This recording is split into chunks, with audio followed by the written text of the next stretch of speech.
Day 2 of 30 Whys in 30 Days. Today's why is my family. Mainly because, no family should ever hear your child has cancer. I saw what it did to my family. When it comes to family, cancer can either tear a family apart or bring it back together.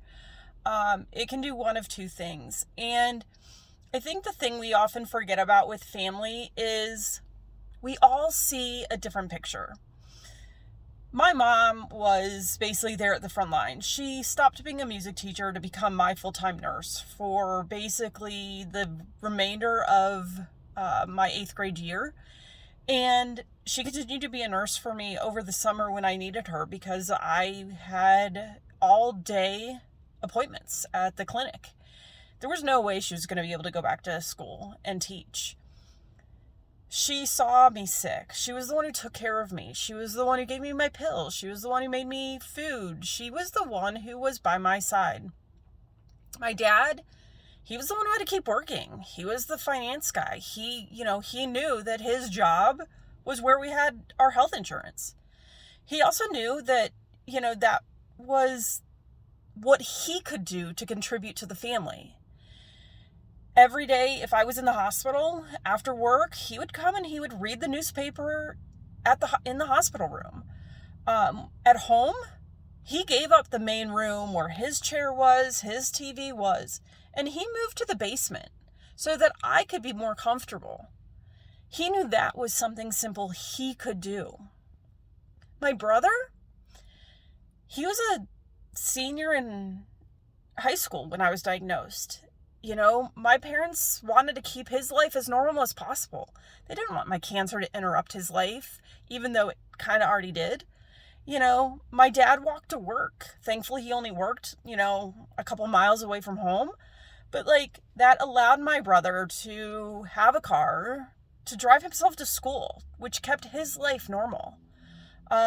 We didn't talk much about my cancer. He saw, what happened at home. He saw, when I went to the hospital and I had tests done, that I came home with a stuffed animal. So he kind of saw, the good aspects of cancer.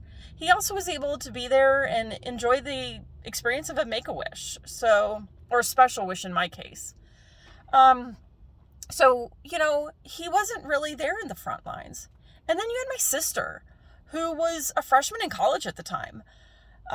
Unfortunately, it did to some degree disrupt her life because instead of everybody, being so excited that she was off to college, unfortunately, everybody was asking about me. So she didn't get her glory day, by being the oldest in our family to go off to college. And at some point, she did call me a selfish weenie because I took that thunder away from her, which I find absolutely hilarious, because that's the truth. Siblings are the forgotten ones oftentimes when kids have cancer because the parents are pulled in so many different directions. And my siblings were older than me. Imagine, the younger children who don't really understand what's going on. Cancer doesn't just affect one person. It affects an entire family. It affects the siblings, the parents, the grandparents, the aunts and uncles, the cousins. My grandparents weren't able to get down to see me. They lived 2 hours away, and it was in the middle of winter when I was diagnosed. So, I can only imagine the heartbreak they had when they couldn't come and support me. But they did support me through their prayers, and that meant a lot to me. I know my grandpa, every night before he went to bed, he kissed a picture that he had of us kids hanging on the wall. And that was his connection to me.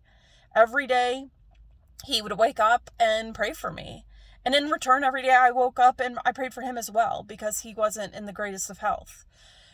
So I raise this money. I'm an advocate because of the families that are affected. That is something we have to remember too. Take care, y'all.